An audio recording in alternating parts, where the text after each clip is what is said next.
on sait renommer des variables. On sait donner des noms à des choses complexes. En tout cas, qui ont un visuel complexe.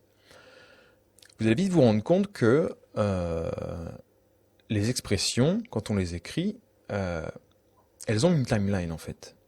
Ça se passe du haut vers le bas. Il y a plusieurs lignes, on écrit plusieurs lignes, et ces lignes vont être lues dans l'ordre dans lequel vous les avez écrites. La variable, en fait, elle a eu pour fonction de donner un nom à quelque chose de complexe, comme j'ai dit tout à l'heure. Le fait de donner une variable, il faudrait voir ça comme un roman. Dans la phase introductive de votre roman, vous avez expliqué les personnages. Notre personnage, OPV01, on lui a donné une caractéristique, une opacité propre. On a mis du temps à l'expliquer, on a mis plusieurs pages à expliquer notre personnage, et pour finir, on lui a donné un nom.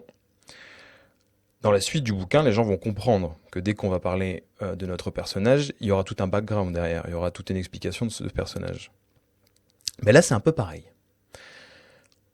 On met des conditions, on écrit un roman avec une introduction en expliquant qui sont les protagonistes, et ce qu'ils font là, et pourquoi ils sont là.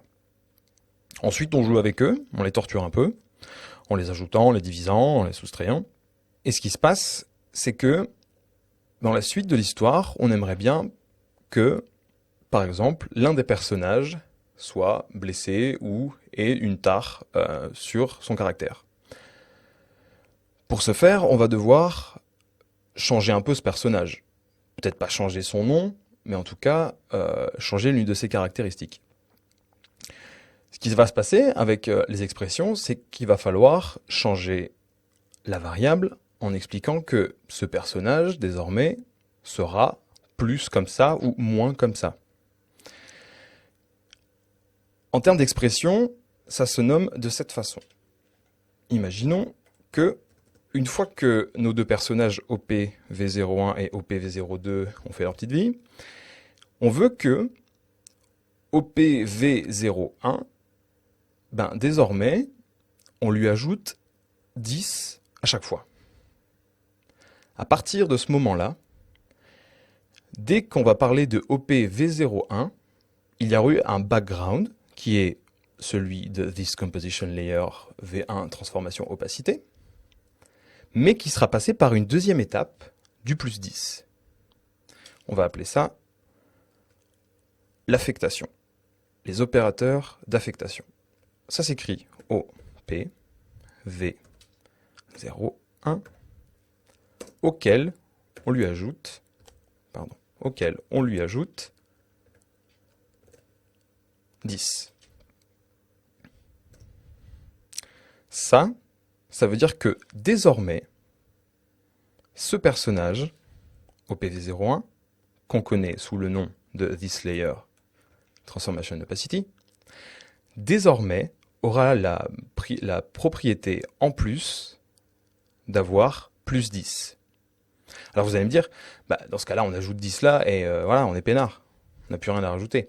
Oui, mais vous allez voir par la suite que quand on va mettre en place des conditions, on va avoir besoin, comme dans un roman, qu'un personnage change, évolue, tout en gardant, à un certain moment de l'histoire, des accointances ou des propriétés évolutives.